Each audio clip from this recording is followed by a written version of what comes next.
ਵਾਹਿਗੁਰੂ ਵਾਹਿਗੁਰੂ ਵਾਹਿਗੁਰੂ ਵਾਹਿਗੁਰੂ ਵਾਹਿਗੁਰੂ। ਸ੍ਰੀ ਵਾਹਿਗੁਰੂ ਸਾਹਿਬ ਜੀ। ਸੋਰਠ ਮਹੱਲਾ ਪੰਜਵਾਂ। ਠਾਂਡ ਪਾਈ ਕਰਤਾਰੇ, ਤਾਪ ਛੋੜ ਗਿਆ ਪਰਵਾਰੇ। ਗੁਰਪੂਰ ਹੈ ਰਾਖੀ, ਸਰਨ ਸੱਚੇ ਕੀ ਤਾਕੀ। ਠਾਂਡ ਪਾਈ ਕਰਤਾਰੇ, ਤਾਪ ਛੋੜ ਗਿਆ ਪਰਵਾਰੇ। ਗੁਰਪੂਰ ਹੈ ਰਾਖੀ, ਸਰਨ ਸੱਚੇ ਕੀ ਤਾਕੀ।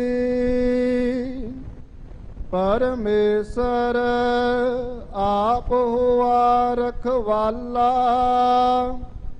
ਸਾਤ ਸਹਿਜ ਸੁਖ ਖਿਨ ਮਹਿ ਉਪਜੇ।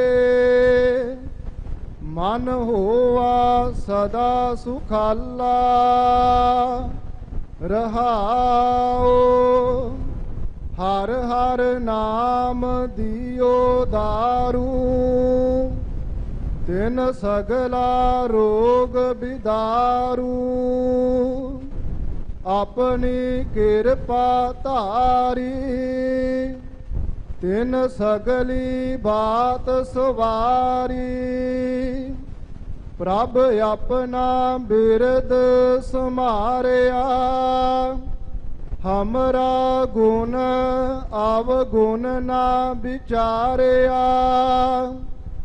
ਗੁਰ ਕਾ ਸ਼ਬਦ ਭਇਓ ਸਾਖੀ, ਤਿਨ ਸਗਲੀ ਲਾਜ ਰਾਖੀ। ਬੋਲਾਇਆ ਬੋਲੀ ਤੇਰਾ, ਤੂੰ ਸਾਹਿਬ ਗੁਣੀ ਗਹਿਰਾ। ਜਪ ਨਾਨਕ ਨਾਮ ਸਚ ਸਾਖੀ, ਆਪਣੇ ਦਾਸ ਕੀ ਪੈਜ ਰਾਖੀ। ਬੋਲਾਇਆ ਬੋਲੀ ਤੇਰਾ, ਤੂੰ ਸਾਹਿਬ ਗੁਣੀ ਗਹਿਰਾ। ਜਪ ਨਾਨਕ ਨਾਮ ਸਚ ਸਾਖੀ, ਆਪਣੇ ਦਾਸ ਕੀ ਪੈਜ ਰਾਖੀ। ਵਾਹਿਗੁਰੂ ਜੀ ਕਾ ਖਾਲਸਾ, ਵਾਹਿਗੁਰੂ ਜੀ ਕੀ ਫਤਿਹ। जुग जुग अटल, लोक परलोक दे राखे। चवर छतर तखत दे मालक, दो जहान दे वाले। निमाणियां दे मान, निताणियां दे तान। धन धन साहिब श्री गुरु ग्रंथ साहिब सच्चे पातशाह जी दी पावन पवित्र हजूरी अंदर सिख पंथ दे महान ते पावन पवित्र अस्थान गुरुद्वारा मंजी साहिब दीवान हाल विखे जुड़ बैठी साध संगत जी। एक बारी फिर धन गुरु गोबिंद सिंह महाराज वल्लों बख्शी हुई फतेह प्रवान करो। वाहिगुरु जी का खालसा, वाहिगुरु जी की फतेह। जिन्ने अज गुरु दे बोल सुनन वास्ते बैठे हैं, आपां वड्डे भागां वाले हां। ये गल अपने मन दे विच पक्की तरह जिहड़ी है वो धारण कर लैनी चाहिदी है कि जे असी गुरु की बाणी पढ़न बैठते हैं, गुरु की बाणी सुनन बैठते हैं, या गुरु की बाणी की विचार सुनन बैठते हैं या करन बैठते हैं, ये गुरु की बख्शिश तो बिना संभव नहीं है। गुरु प्यारे, गुरु की कृपा तो बिना संभव नहीं है। क्योंकि सब तो उत्तम काम जिहड़ा ना धर्म के खेत्र दे विच वो ये है। ते लोग किन्ने धर्म के काम करते हैं, कोई दान करता है, कोई पुण्य करता है, कोई तीर्थां ते नहाउंदा है, कोई जल धारे करता है, कोई सुआह मलदा है, कोई घर बार छड्ड के जंगलों बेलियां दे विच चला जाता है, भ्रमण करता है, रमत करता है। पर सब तो उत्तम काम जिहड़ा है वो ये है कि संगत विच बैठ के बाणी पढ़नी, बाणी सुननी, बाणी दी विचार करनी, बाणी दी विचार सुननी। पर सारी क्यों नहीं करन लग जाते संगत च बैठ के ये उत्तम काम? क्योंकि ये उन्होंने नसीब हुंदा है जिन्हां ते अकाल पुरख की रहमत है। इस करके जिन्ने असी बैठे हैं ना गुरु प्यारिओ, असी अपनी मर्जी नाल नहीं आए, सानू परमेश्वर ने किरपा करके भेजिया है, गुरु ने किरपा करके भेजिया है, तां असी आए हैं, तां असी बैठे हैं ते बैठना है। अज जो अमृत वेले सचखंड श्री हरमंदर साहिब श्री दरबार साहिब तो मुख वाक बख्शिया सतगुरां दा साडी झोली पिया है और आपां हुणे सुनिया है, इसे पावन मुख वाक दी अकाल पुरख वल्लों बख्शिश कीती हुई तुच्छ बुद्धि अनुसार ते निश्चित कीते हुए समय मुताबक आपां ने विचार साझी करनी। ये जड़ा पावन शब्द है गुरु प्यारिओ, ये शहीदां दे सिरताज बाणी के बोहत धन धन पंचम पातशाह साहिब श्री गुरु अर्जन देव जी महाराज जी दे मुखार बिंद तो उचारण होया और सोरठ राग दे विच सुभाईमान है। कुछ टीकाकारां ने, कुछ व्याख्याकारां ने ये जिहड़े शब्द ने ना, इन्हां दा एक इतिहासक पिछोकड़ भी दस्सिया, पर आपां ये सुनना है कि इस शब्द विच महाराज सानू कह की रहे ने, सानू समझा की रहे ने। शब्द दा मुख भाव जिहड़ा है वो रहाओ वाली पंक्ति च समोया होया है।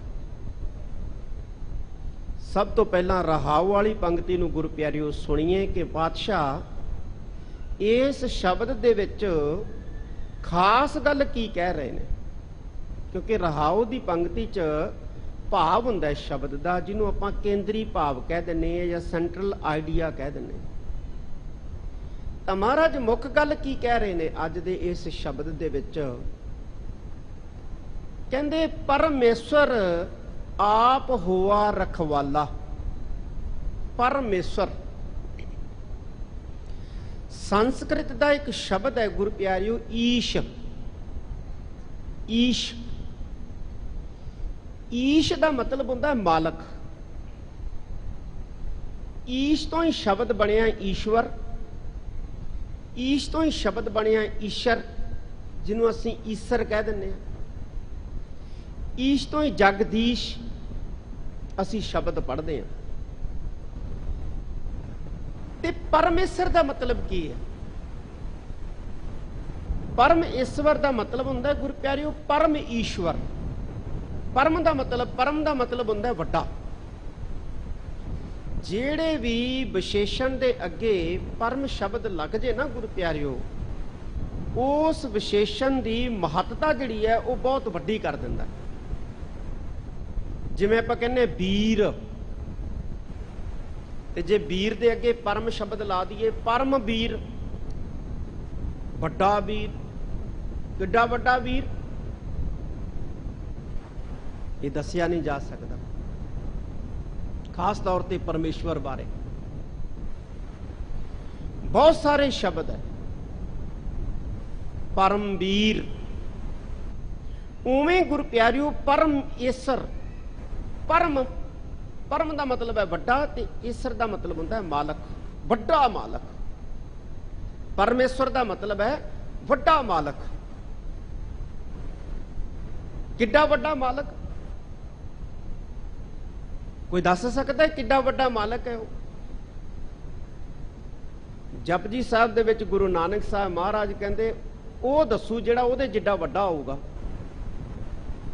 कोई है उहदे जिड्डा वड्डा। एवड ऊंचा होवे कोए तिस ऊंचे कौ जाने सोए। कहंदे जे कोई एडा वड्डा होऊगा, एवड, एवड दा मतलब है एडा वड्डा।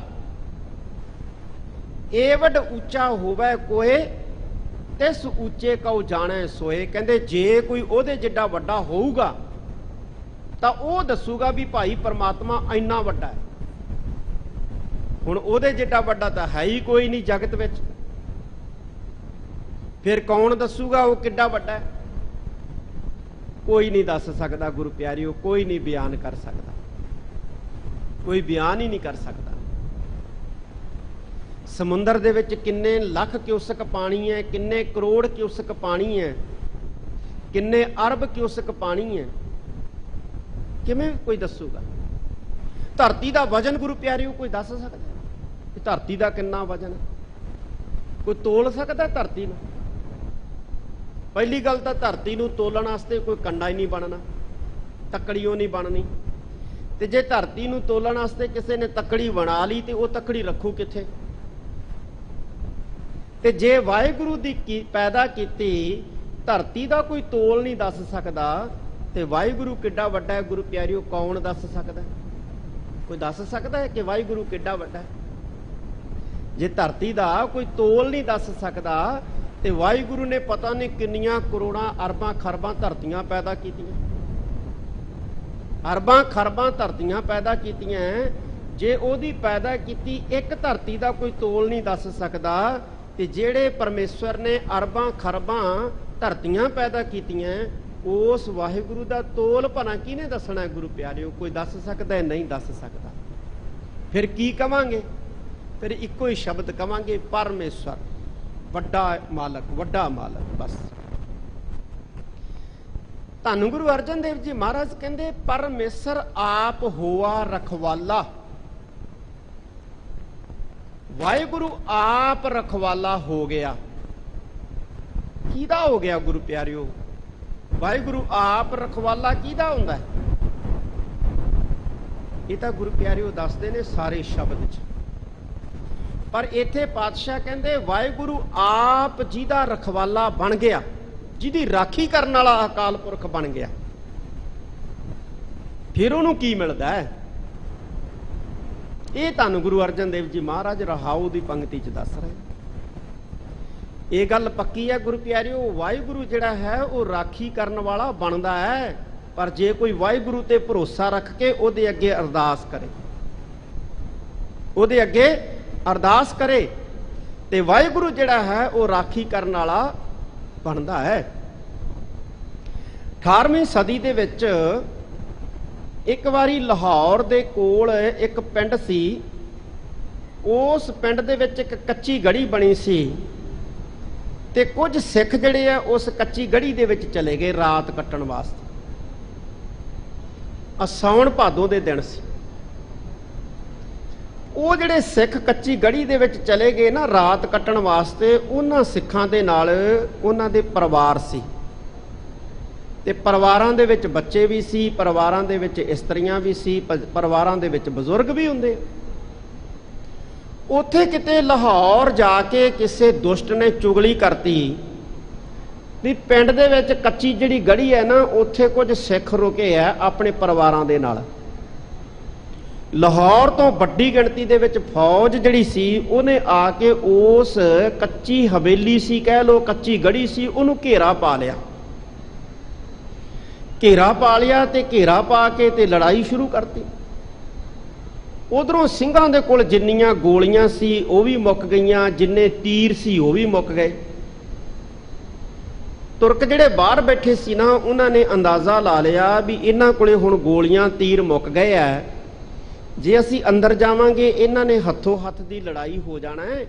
ਇਉਂ ਕਰਦੇ ਆ ਆਪਾਂ, ਕਹਿੰਦੇ ਹੁਣ ਤੋਪਾਂ ਮੰਗਾਉਣੇ ਆ, ਤੋਪਾਂ ਦੇ ਗੋਲੇ ਸੁੱਟਦੇ ਆ ਕਹਿੰਦੇ ਅੰਦਰ। ਉਹ ਜਦੋਂ ਤੋਪਾਂ ਮੰਗਾਈਆਂ ਨਾ ਤੇ ਤੋਪਾਂ ਦੇ ਗੋਲੇ ਜਿਹੜੇ ਆ ਉਹ ਗੜੀ ਦੇ ਅੰਦਰ ਨਾ ਜਾਣ, ਕਿਉਂਕਿ ਗੜੀ ਉੱਚੀ ਬਾਹਲੀ ਸੀ। ਉਹਨਾਂ ਨੇ ਕਿਹਾ ਵੀ ਇਉਂ ਕਰੋ, ਬੰਦੇ ਬੁਲਾਓ ਪਿੰਡਾਂ ਤੋਂ, ਬੰਦੇ ਬੁਲਾ ਕੇ ਤੇ ਉਹਨਾਂ ਨੂੰ ਕਹੋ ਮਿੱਟੀ ਲਿਆਓ, ਮਿੱਟੀ ਇਕੱਠੀ ਕਰੋ। ਮਿੱਟੀ ਇਕੱਠੀ ਕਰਕੇ ਨਾ ਮਿੱਟੀ ਦੇ ਢੇਰ ਲਾ ਲਓ ਤੇ ਮਿੱਟੀ ਦੇ ਢੇਰ ਲਾ ਕੇ ਉਹਦੇ ਉੱਤੇ ਤੋਪਾਂ ਚੜਾਓ, ਫੇਰ ਗੋਲੇ ਦਾਗੋ। ਫੇਰ ਗੋਲੇ ਜਿਹੜੇ ਆ ਕੰਧਾਂ ਤੋਂ ਪਾਰ ਗੜੀ ਦੇ ਅੰਦਰ, ਉਹ ਹਵੇਲੀ ਦੇ ਅੰਦਰ ਡਿੱਗਣਗੇ। ਪਿੰਡਾਂ ਤੋਂ ਬੰਦੇ ਲਿਆਉਂਦੇ, ਟੋਕਰੀਆਂ ਜਿਹੜੀਆਂ ਸੀ ਉਹ ਮੰਗਾ ਲਈਆਂ, ਕਈਆਂ ਮੰਗਾ ਲਈਆਂ। ਮਿੱਟੀ ਜਿਹੜੀ ਸੀ ਗੱਡਿਆਂ ਤੇ ਪਟਵਾ ਲੱਦ ਕੇ ਉੱਥੇ ਢੇਰ ਲਾਉਣੇ ਸ਼ੁਰੂ ਕਰਤੇ। ਜਦੋਂ ਵੱਡੇ ਵੱਡੇ ਢੇਰ ਲੱਗ ਗਏ ਨਾ ਤੇ ਉਹਦੇ ਉੱਤੇ ਫਿਰ ਰੱਖ ਕੇ ਤੋਪਾਂ ਜਿਹੜੀਆਂ ਸੀ ਇਹਨਾਂ ਨੇ ਚਲਾਉਣੀਆਂ ਸ਼ੁਰੂ ਕਰਤੀਆਂ। ਤੇ ਉਧਰੋਂ ਫਿਰ ਸਿੰਘਾਂ ਨੇ ਕੀ ਕੀਤਾ, ਸਿੰਘ ਕਹਿਣ ਲੱਗੇ ਵੀ ਹੁਣ ਕੀ ਕਰੀਏ? ਕਹਿੰਦੇ ਇਉਂ ਕਰੀਏ, ਪਹਿਲਾਂ ਤਾਂ ਅਰਦਾਸ ਕਰੀਏ ਅਕਾਲ ਪੁਰਖ ਦੇ ਅੱਗੇ।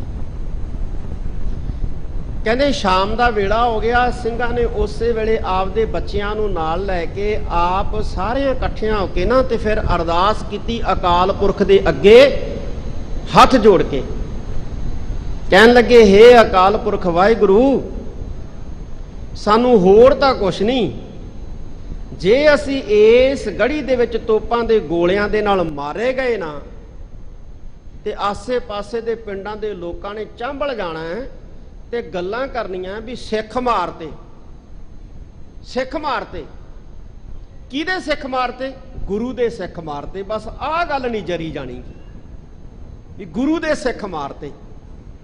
ਇਸ ਕਰਕੇ ਕਿਰਪਾ ਕਰੋ। ਜਦੋਂ ਤੇਰਾ ਨਾਮ ਆ ਜਾਂਦਾ ਨਾ ਸਤਿਗੁਰੂ, ਫਿਰ ਜਰਿਆ ਨਹੀਂ ਜਾਂਦਾ ਕਹਿੰਦੇ। ਤੇ ਕਹਿੰਦੇ ਐਸੀ ਅਕਾਲ ਪੁਰਖ ਦੀ ਕਿਰਪਾ ਹੋਈ। ਸ਼ਾਮ ਦਾ ਵੇਲਾ ਸੀ ਤੇ ਜ਼ੋਰਦਾਰ ਜਿਹੜਾ ਸੀ ਕਹਿੰਦੇ ਮੀਂਹ ਪੈਣਾ ਸ਼ੁਰੂ ਹੋ ਗਿਆ, ਬੱਦਲ ਆ ਗਿਆ। ਉਹ ਜਿਹੜੀ ਤੋਪਾਂ ਮਿੱਟੀ ਤੇ ਚੜਾਈਆਂ ਸੀ ਨਾ, ਮਿੱਟੀ ਦੇ ਢੇਰਾਂ ਤੇ ਸੀ, ਉਹ ਮਿੱਟੀ ਜਿਹੜੀ ਸੀ ਖਿਸਕ ਗਈ ਮੀਂਹ ਦੇ ਪਾਣੀ ਨਾਲ, ਤੋਪਾਂ ਮੂਧੀਆਂ ਹੋ ਗਈਆਂ। ਤੇ ਸਿੰਘਾਂ ਨੇ ਫਿਰ ਫੈਸਲਾ ਕੀਤਾ ਵੀ ਹੁਣ ਇਉਂ ਕਰੋ, ਰਾਤ ਨੂੰ ਨਿਕਲ ਜਾਓ, ਇਹਨਾਂ ਨੂੰ ਚੀਰਦੇ ਹੋਏ ਪਾਰ ਹੋ ਜਾਓ। ਮੁਗਲ ਸਿਪਾਹੀ ਕੋਈ ਮੀਂਹ ਤੋਂ ਬਚਣ ਵਾਸਤੇ ਦਰਖਤਾਂ ਦੀ ਓਟ ਲਈ ਬੈਠਾ ਸੀ, ਕੋਈ ਕਿਸੇ ਦੀ ਓਟ ਲਈ ਬੈਠਾ ਸੀ। ਤੇ ਸਿੰਘਾਂ ਦਾ ਦਲ ਜਿਹੜਾ ਸੀ ਫਿਰ ਇਹਨਾਂ ਤੁਰਕ ਸਿਪਾਹੀਆਂ ਨੂੰ ਚੀਰਦਾ ਹੋਇਆ ਮੀਂਹ ਦੇ ਵਿੱਚ, ਰਾਤ ਦੇ ਹਨੇਰੇ ਦੇ ਵਿੱਚ ਜਿਹੜਾ ਸੀ ਉਹ ਇਸ ਘੇਰੇ ਦੇ ਵਿੱਚੋਂ ਬਾਹਰ ਨਿਕਲ ਗਿਆ। ਇਸ ਤਰ੍ਹਾਂ ਅਕਾਲ ਪੁਰਖ ਨੇ ਮਦਦ ਕੀਤੀ, ਅਕਾਲ ਪੁਰਖ ਨੇ ਕਿਰਪਾ ਕੀਤੀ। ਕਿਰਪਾ ਕਰਦਾ ਹੈ ਗੁਰੂ ਪਿਆਰਿਓ ਜਦੋਂ ਨਿਸ਼ਚੇ ਦੇ ਨਾਲ, ਜਦੋਂ ਵਿਸ਼ਵਾਸ ਦੇ ਨਾਲ ਉਸ ਅਕਾਲ ਪੁਰਖ ਦੇ ਅੱਗੇ ਅਰਦਾਸ ਕੀਤੀ ਜਾਂਦੀ ਹੈ, ਫਿਰ ਉਹ ਰਾਖੀ ਕਰਦਾ ਹੈ। ਪੰਥ ਗੁਰੂ ਪਿਆਰਿਓ ਕਦੇ ਖਤਰੇ 'ਚ ਨਹੀਂ ਪੈ ਸਕਦਾ। ਖਤਰੇ 'ਚ ਉਦੋਂ ਪੈਂਦਾ ਹੈ ਜਦੋਂ ਗੁਰੂ ਪਿਆਰਿਓ ਗੁਰੂ ਤੇ ਭਰੋਸਾ ਘਟ ਜਾਂਦਾ ਹੈ, ਗੁਰੂ ਤੇ ਵਿਸ਼ਵਾਸ ਘਟ ਜਾਂਦਾ ਹੈ। ਅਰਦਾਸ ਹੋਵੇ ਗੁਰੂ ਦੇ ਅੱਗੇ ਤੇ ਗੁਰੂ ਬੌੜੀ ਨਾ ਕਰੇ, ਇਹ ਕਦੇ ਹੋ ਨਹੀਂ ਸਕਦਾ ਗੁਰੂ ਪਿਆਰਿਓ। ਸੂਰਜ ਜਿਹੜਾ ਹੈ ਉਹ ਖਤਮ ਹੋ ਸਕਦਾ ਹੈ, ਧਰਤੀ ਖਤਮ ਹੋ ਸਕਦੀ ਹੈ, ਚੰਦ ਖਤਮ ਹੋ ਸਕਦਾ ਹੈ, ਤਾਰੇ ਖਤਮ ਹੋ ਸਕਦੇ ਹੈ। ਜੇ ਕੋਈ ਆਖੇ ਨਾ ਸੂਰਜ ਖਤਮ ਹੋ ਗਿਆ, ਮੰਨਿਆ ਜਾ ਸਕਦਾ ਹੈ। ਜੇ ਕੋਈ ਆਖੇ ਧਰਤੀ ਖਤਮ ਹੋ ਗਈ, ਮੰਨਿਆ ਜਾ ਸਕਦਾ ਹੈ। ਕੋਈ ਆਖੇ ਚੰਦ ਤਾਰੇ ਖਤਮ ਹੋ ਗਏ, ਮੰਨਿਆ ਜਾ ਸਕਦਾ ਹੈ। ਪਰ ਜੇ ਕੋਈ ਕਵੇ ਨਾ ਕਿ ਸਿੱਖ ਅਰਦਾਸ ਕਰੇ ਗੁਰੂ ਬੌੜੀ ਨਹੀਂ ਕਰਦਾ, ਇਹ ਗੱਲ ਨਹੀਂ ਗੁਰੂ ਪਿਆਰਿਓ ਮੰਨੀ ਜਾ ਸਕਦੀ। ਸਿੱਖ ਭਰੋਸਾ ਰੱਖ ਕੇ ਅਰਦਾਸ ਕਰੇ ਤੇ ਗੁਰੂ ਬੌੜੀ ਨਾ ਕਰੇ, ਗੁਰੂ ਕਿਰਪਾ ਨਾ ਕਰੇ, ਪਰਮੇਸ਼ਵਰ ਕਿਰਪਾ ਨਾ ਕਰੇ।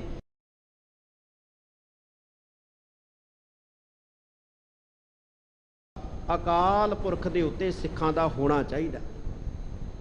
ਅਸੀਂ ਉਦੋਂ ਹੀ ਗੁਰੂ ਪਿਆਰਿਓ ਰੋਨੇ ਆ ਜਦੋਂ ਭਰੋਸਾ ਟੁੱਟ ਜਾਂਦਾ ਹੈ ਤੇ ਗੁਰੂ ਕਿਰਪਾ ਕਰ ਦੇਣੀ ਬੰਦ ਕਰ ਦਿੰਦਾ ਹੈ, ਬਖਸ਼ਿਸ਼ ਕਰ ਦੇਣੀ ਬੰਦ ਕਰ ਦਿੰਦਾ ਹੈ। ਨਹੀਂ ਤਾਂ ਗੁਰੂ ਪਿਆਰਿਓ ਸਿੰਘਾਂ ਨੇ ਚਰਖੜੀਆਂ ਤੇ ਵੀ ਆਖਿਆ ਵਾਹਿਗੁਰੂ ਤੇਰਾ ਭਾਣਾ ਮਿੱਠਾ ਲੱਗਦਾ ਹੈ। ਬੰਦ ਕਟਾਉਂਦਿਆਂ ਵੀ ਆਖਿਆ ਹੇ ਸਤਿਗੁਰੂ ਤੇਰੀ ਰਜ਼ਾ ਬੜੀ ਮਿੱਠੀ ਲੱਗਦੀ ਹੈ। ਤੇ ਅੱਜ ਜ਼ਮੀਨਾਂ ਜਾਇਦਾਦਾਂ ਘਰ-ਬਾਰ ਸਾਰਾ ਕੁਝ ਹੈ, ਫਿਰ ਵੀ ਆਖੀ ਜਾਂਦੇ ਆ ਮਰ ਗਏ ਹੋਏ, ਲੁੱਟੇ ਗਏ ਹੋਏ, ਕੰਗਾਲ ਹੋ ਗਏ ਹੋਏ, ਖਤਮ ਹੋ ਗਏ ਹੋਏ, ਮਰ ਜਾਗੇ ਹੋਏ, ਖਤਮ ਹੋ ਜਾਗੇ ਹੋਏ, ਸਰਕਾਰ ਆ ਨਹੀਂ ਕਰਦੀ ਹੋਏ, ਸਰਕਾਰ ਉਹ ਨਹੀਂ ਕਰਦੀ ਹੋਏ। ਕਿੱਡੀ ਕਮਾਲ ਦੀ ਗੱਲ। ਉਹ ਵਾਹਿਗੁਰੂ ਤੇ ਭਰੋਸਾ ਰੱਖੋ, ਅਕਾਲ ਪੁਰਖ ਤੇ ਭਰੋਸਾ ਰੱਖੋ, ਪਰਮੇਸ਼ਵਰ ਤੇ ਭਰੋਸਾ ਰੱਖੋ। ਸੁਖਮਨੀ ਸਾਹਿਬ ਦੇ ਵਿੱਚ ਪੰਜਵੇਂ ਪਾਤਸ਼ਾਹ ਨੇ ਕਿਹਾ ਨਾ, ਕਹਿੰਦੇ ਉਪਾਵ ਛੋੜ ਗਹੋ ਤਿਸਕੀ ਓਟ, ਸਾਰੇ ਢੰਗ ਤਰੀਕੇ ਉਪਾਅ ਛੱਡ ਕੇ ਅਕਾਲ ਪੁਰਖ ਦੀ ਓਟ ਲੈ ਲਓ। ਫਿਰ ਕੀ ਹੋਊਗਾ? ਮਹਾਰਾਜ ਕਹਿੰਦੇ ਨਿਮਖ ਮਹਿ ਹੋਵੇ ਤੇਰੀ ਛੋਟ। ਦੇਖੋ ਕਿੱਡੀ ਕਮਾਲ ਦੀ ਗੱਲ ਕਹੀ। ਇਹ ਸਤਿਗੁਰਾਂ ਦੇ ਜਿਹੜੇ ਲਫ਼ਜ਼ ਹੈ ਨਾ ਗੁਰੂ ਪਿਆਰਿਓ, ਇਹ ਪੱਥਰ ਤੇ ਲਕੀਰ ਹੈ, ਇਹ ਸੱਚੇ ਬਚਨ ਹੈ, ਇਹ ਸੱਚੀ ਬਾਣੀ ਹੈ। ਜੇ ਧੰਨ ਗੁਰੂ ਅਰਜਨ ਦੇਵ ਜੀ ਮਹਾਰਾਜ ਕਹਿੰਦੇ ਆ ਨਾ ਕਿ ਉਪਾਵ ਛੋਟ ਗਹੋ ਤਿਸ ਕੀ ਓਟ, ਨਿਮਖ ਮਹਿ ਹੋਵੇ ਤੇਰੀ ਛੋਟ, ਸਾਰੇ ਉਪਾਅ ਛੱਡ ਕੇ ਅਕਾਲ ਪੁਰਖ ਦੀ ਓਟ ਲੈ ਲਓ, ਤੁਹਾਡਾ ਇੱਕ ਪਲਕ ਝਪਕਣ ਜਿੰਨੇ ਸਮੇਂ 'ਚ ਛੁਟਕਾਰਾ ਹੋ ਜੂ, ਤੇ ਛੁਟਕਾਰਾ ਹੋ ਜਾਂਦਾ ਹੈ ਗੁਰੂ ਪਿਆਰਿਓ। ਤੇ ਇੱਥੇ ਵੀ ਇਹੋ ਕਹਿੰਦੇ ਨੇ, ਕਹਿੰਦੇ ਜਿਹਦਾ ਰਖਵਾਲਾ ਆਪ ਵਾਹਿਗੁਰੂ ਹੋ ਜਾਂਦਾ ਹੈ, ਫੇਰ ਉਹਨੂੰ ਕੀ ਮਿਲਦਾ? ਤਾਂ ਦੂਜੀ ਪੰਕਤੀ 'ਚ ਗੁਰੂ ਪਿਆਰਿਓ ਦੱਸਦੇ ਨੇ, ਕਹਿੰਦੇ ਸ਼ਾਂਤ ਸਹਿਜ ਸੁਖ ਖਿਨ ਮਹਿ ਉਪਜੇ। ਕਿੰਨੀਆਂ ਚੀਜ਼ਾਂ ਮਿਲਦੀਆਂ ਨੇ? ਵੈਸੇ ਤਾਂ ਬਹੁਤ ਮਿਲਦੀਆਂ ਨੇ, ਪਰ ਇੱਥੇ ਸਤਿਗੁਰਾਂ ਨੇ 3 ਚੀਜ਼ਾਂ ਦੱਸੀਆਂ ਨੇ। ਜਿਹਦਾ ਰਖਵਾਲਾ ਵਾਹਿਗੁਰੂ ਆਪ ਬਣਦਾ ਨਾ, ਇਸ ਪੰਕਤੀ 'ਚ ਮਹਾਰਾਜ ਨੇ 3 ਚੀਜ਼ਾਂ ਦੱਸੀਆਂ ਨੇ ਕਿ ਖਿਨ ਮਹਿ ਉਪਜੇ। ਖਿਨ ਦਾ ਮਤਲਬ ਕੀ ਹੈ ਗੁਰੂ ਪਿਆਰਿਓ? ਖਿਨ ਕਹਿੰਦੇ ਛਣ, ਜਿਹਨੂੰ ਆਪਾਂ ਕਹਿ ਦਿੰਦੇ ਹਾਂ ਛਣ। ਇੱਕ ਛਣ ਦੇ ਵਿੱਚ ਇਹ ਪੈਦਾ ਹੋ ਜਾਂਦੀਆਂ ਨੇ। ਖਿਨ ਮਹਿ ਉਪਜੇ, ਇੱਕ ਖਿਨ ਦੇ ਵਿੱਚ ਪੈਦਾ ਹੋ ਜਾਂਦੇ ਨੇ। ਕੀ ਪੈਦਾ ਹੋ ਜਾਂਦੇ ਨੇ? 3 ਨਾਂ ਦੱਸੇ ਨੇ ਪਾਤਸ਼ਾਹ ਨੇ। ਨੰਬਰ 1 ਕਹਿੰਦੇ ਸ਼ਾਂਤ।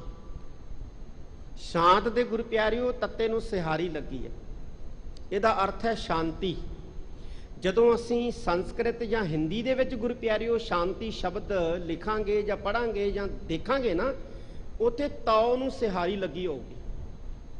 ਸ਼ਾਂਤੀ ਸ਼ਬਦ ਜਦੋਂ ਸੰਸਕ੍ਰਿਤ ਖਾਸ ਤੌਰ ਤੇ ਉੱਤੇ ਜਦੋਂ ਹਿੰਦੀ ਦੇ ਵਿੱਚ ਅਸੀਂ ਲਿਖਿਆ ਪੜਿਆ ਕਿਤੇ ਦੇਖਾਂਗੇ ਨਾ, ਤਾਂ ਉੱਥੇ ਤੌ ਨੂੰ ਸਿਹਾਰੀ ਲੱਗੀ ਹੋਊਗੀ। ਇੱਥੇ ਵੀ ਇਹ ਜਿਹੜੀ ਸਿਹਾਰੀ ਲੱਗੀ ਹੈ ਨਾ, ਇਹ ਮੂਲਕ ਅੰਕ ਵਜੋਂ ਲੱਗੀ ਹੈ। ਪੜਾਂਗੇ ਅਸੀਂ, ਉਚਾਰਨ ਇਹਦਾ ਕਰਾਂਗੇ ਸ਼ਾਂਤ, ਲੇਕਿਨ ਅਰਥ ਇਹਦਾ ਸ਼ਾਂਤੀ ਹੋਈ ਹੈ। ਕਹਿੰਦੇ ਇੱਕ ਤਾਂ ਸ਼ਾਂਤੀ ਪੈਦਾ ਹੋ ਜੂਗੀ। ਸ਼ਾਂਤੀ ਦੇਖੋ ਕਿੱਡੀ ਕਮਾਲ ਦੀ ਗੱਲ ਹੈ। ਆ ਦੁਨੀਆ ਅੱਜ ਸ਼ਾਂਤੀ ਅਮਨ ਸ਼ਾਂਤੀ ਅਮਨ ਸ਼ਾਂਤੀ ਅਮਨ ਕਰਦੀ ਤੁਰੀ ਫਿਰਦੀ ਹੈ, ਪਰ ਸ਼ਾਂਤੀ ਹੈ ਨਹੀਂ ਕਿਤੇ, ਅਮਨ ਹੈ ਨਹੀਂ ਕਿਤੇ, ਕਰਦੀ ਫਿਰਦੀ ਹੈ ਨਾ। ਅਮਨ ਹੋਣਾ ਚਾਹੀਦਾ ਹੈ, ਸ਼ਾਂਤੀ ਹੋਣੀ ਚਾਹੀਦੀ ਹੈ, ਅਮਨ ਹੋਣਾ ਚਾਹੀਦਾ ਹੈ, ਸ਼ਾਂਤੀ ਹੋਣੀ ਚਾਹੀਦੀ ਹੈ। ਆ ਸਤਿਗੁਰੂ ਦੱਸ ਰਹੇ ਨੇ ਵੀ ਸ਼ਾਂਤੀ ਅਮਨ ਜਿਹੜਾ ਹੈ ਇਹ ਕਿੱਥੋਂ ਮਿਲੂਗਾ? ਕਿੱਥੋਂ ਮਿਲੂਗਾ? ਕਹਿੰਦੇ ਇਹ ਤੁਹਾਡੇ ਅੰਦਰੋਂ ਪੈਦਾ ਹੋਊਗਾ। ਅੰਦਰੋਂ ਤੁਹਾਡੇ ਅੰਦਰੋਂ ਪੈਦਾ ਹੋਊਗਾ ਅਮਨ। ਤੇ ਜਦੋਂ ਅੰਦਰ ਬੰਦੇ ਦੇ ਅਮਨ ਪੈਦਾ ਹੋ ਜਾਂਦਾ ਹੈ, ਸ਼ਾਂਤੀ ਪੈਦਾ ਹੋ ਜਾਂਦੀ ਹੈ ਨਾ, ਫਿਰ ਗੁਰੂ ਪਿਆਰਿਓ ਸਮਾਜ 'ਚ ਵੀ ਹੋ ਜਾਂਦੀ। ਹੁਣ ਸਮਾਜ ਦੇ ਵਿੱਚ ਅਸ਼ਾਂਤੀ ਕੌਣ ਫੈਲਾਉਂਦਾ ਹੈ? ਬਦਅਮਨੀ ਕੌਣ ਫੈਲਾਉਂਦਾ ਹੈ? ਬੰਦਾ ਫੈਲਾਉਂਦਾ ਹੈ। ਕਿਹੜਾ ਬੰਦਾ ਫੈਲਾਉਂਦਾ ਹੈ? ਜਿਹਦੇ ਅੰਦਰ ਬਦਅਮਨੀ ਹੁੰਦੀ ਹੈ, ਜਿਹਦੇ ਅੰਦਰ ਅਸ਼ਾਂਤੀ ਹੁੰਦੀ ਹੈ, ਉਹ ਸਮਾਜ ਦੇ ਵਿੱਚ ਅਸ਼ਾਂਤੀ ਫੈਲਾਉਂਦਾ। ਜਿਹੜੇ ਘਰ ਦੇ ਵਿੱਚ ਜਿਹੜੇ ਜੀ ਦਾ ਅੰਦਰ ਠੰਡਾ ਨਹੀਂ ਨਾ ਗੁਰੂ ਪਿਆਰਿਓ, ਉਹ ਘਰ ਦੇ ਵਿੱਚ ਵੀ ਠੰਡ ਨਹੀਂ ਰਹਿਣ ਦਿੰਦਾ। ਉਹ ਘਰ ਦੇ ਵਿੱਚ ਵੀ ਕਲੇਸ਼ ਖੜਾ ਕਰੀ ਰੱਖਦਾ, ਪਿੰਡ ਦੇ ਵਿੱਚ ਕਲੇਸ਼ ਖੜਾ ਕਰੀ ਰੱਖਦਾ, ਇਲਾਕੇ 'ਚ ਕਲੇਸ਼ ਖੜਾ ਕਰੀ ਰੱਖਦਾ। ਧੰਨ ਗੁਰੂ ਅਰਜਨ ਦੇਵ ਜੀ ਮਹਾਰਾਜ ਕਹਿੰਦੇ ਭਾਈ ਇਹ ਲੋਕ ਜਿਹੜੇ ਘਰ 'ਚ ਕਲੇਸ਼ ਪਾ ਲੈਂਦੇ ਨੇ, ਇਲਾਕੇ 'ਚ ਪਿੰਡ 'ਚ ਕਲੇਸ਼ ਪਾ ਲੈਂਦੇ ਨੇ, ਇਹਨਾਂ ਦੇ ਅੰਦਰ ਅਮਨ ਨਹੀਂ ਹੁੰਦਾ, ਅੰਦਰ ਚੈਨ ਨਹੀਂ ਹੁੰਦਾ। ਤੇ ਅੰਦਰ ਚੈਨ ਕਦੋਂ ਆਊਗਾ? ਜਦੋਂ ਪ੍ਰਮਾਤਮਾ ਆਪ ਰਖਵਾਲਾ ਹੋਊਗਾ। ਇੱਕ ਤਾਂ ਕਹਿੰਦੇ ਇਹ ਚੀਜ਼ ਮਿਲੂ ਸ਼ਾਂਤ। ਦੂਜਾ ਹੋਰ ਕੀ ਮਿਲੂਗਾ? ਦੂਜਾ ਕਹਿੰਦੇ ਸਹਿਜ। ਸਹਿਜ, ਸਹਿਜ ਦਾ ਕੀ ਅਰਥ ਹੈ ਗੁਰੂ ਪਿਆਰਿਓ? ਸਹਿਜ ਦੇ 2 ਅਰਥ ਹੁੰਦੇ ਆ। ਇੱਕ ਤਾਂ ਸਹਿਜ ਆਪਾਂ ਕਹਿੰਦੇ ਆ ਹੌਲੀ ਨੂੰ, ਆਪਾਂ ਕਹਿੰਦੇ ਸਹਿਜੇ ਸਹਿਜੇ ਚੱਲੀ, ਸਹਿਜੇ ਸਹਿਜੇ ਆਇਆ। ਤੇ ਇੱਥੇ ਸਹਿਜ ਦਾ ਅਰਥ ਹੈ ਗੁਰੂ ਪਿਆਰਿਓ ਅਡੋਲਤਾ ਦੀ ਅਵਸਥਾ। ਮਨ ਦੀ ਉਹ ਹਾਲਤ ਜਿੱਥੇ ਮਨ ਜਿਹੜਾ ਹੈ ਉਹ ਭਟਕਣਾ ਬੰਦ ਕਰ ਦਿੰਦਾ ਹੈ, ਡੋਲਣਾ ਬੰਦ ਕਰ ਦਿੰਦਾ ਹੈ, ਉਸ ਅਵਸਥਾ ਨੂੰ ਸਹਿਜ ਕਹਿੰਦੇ ਆ। ਸਹਿਜ, ਬੰਦਾ ਸਹਿਜ 'ਚ ਚਲਾ ਗਿਆ। ਤੇ ਤੀਸਰਾ ਕੀ ਮਿਲੂਗਾ? ਤੀਸਰਾ ਕਹਿੰਦੇ ਸੁੱਖ। 3 ਚੀਜ਼ਾਂ ਮਿਲਣਗੀਆਂ। ਮਹਾਰਾਜ ਕਹਿੰਦੇ ਕਦੋਂ ਮਿਲਣਗੀਆਂ? ਜਦੋਂ ਵਾਹਿਗੁਰੂ ਰਖਵਾਲਾ ਬਣ ਗਿਆ। ਕਿੰਨੇ ਕੁ ਚਿਰ ਬਾਅਦ ਮਿਲਣਗੀਆਂ? ਸਤਿਗੁਰੂ ਜੀ ਕਹਿੰਦੇ ਇੱਕ ਖਿਣ 'ਚ ਪੈਦਾ ਹੋ ਜਾਣਗੀਆਂ, ਇੱਕ ਛਣ 'ਚ। ਜਦੋਂ ਵਾਹਿਗੁਰੂ ਰਖਵਾਲਾ ਹੋ ਗਿਆ ਨਾ, ਉਦੋਂ ਕਹਿੰਦੇ ਇੱਕ ਖਿਣ 'ਚ 3 ਚੀਜ਼ਾਂ ਪੈਦਾ ਹੋ ਜਾਣਗੀਆਂ। ਸੁੱਖ ਵੀ ਪੈਦਾ ਹੋ ਜੂ। ਸੁੱਖ, ਸੁੱਖ ਵੀ ਗੁਰੂ ਪਿਆਰਿਓ 2 ਤਰ੍ਹਾਂ ਦਾ। ਇੱਕ ਤਾਂ ਦੁਨੀਆ ਦਾ ਸੁੱਖ ਹੈ, ਇੱਕ ਆਤਮਿਕ ਸੁੱਖ ਹੈ। ਦੁਨੀਆ ਦੇ ਸੁੱਖ ਤੇ ਆਤਮਿਕ ਸੁੱਖ ਦੇ ਵਿੱਚ ਫਰਕ ਕੀ ਹੈ ਗੁਰੂ ਪਿਆਰਿਓ? ਫਰਕ ਹੈ ਕਿ ਦੁਨੀਆ ਦਾ ਸੁੱਖ ਜਿਹੜਾ ਹੈ ਨਾ, ਇਹ ਤਾਂ ਥੋੜੇ ਜਿਹੇ ਸਮੇਂ ਵਾਸਤੇ ਹੁੰਦਾ।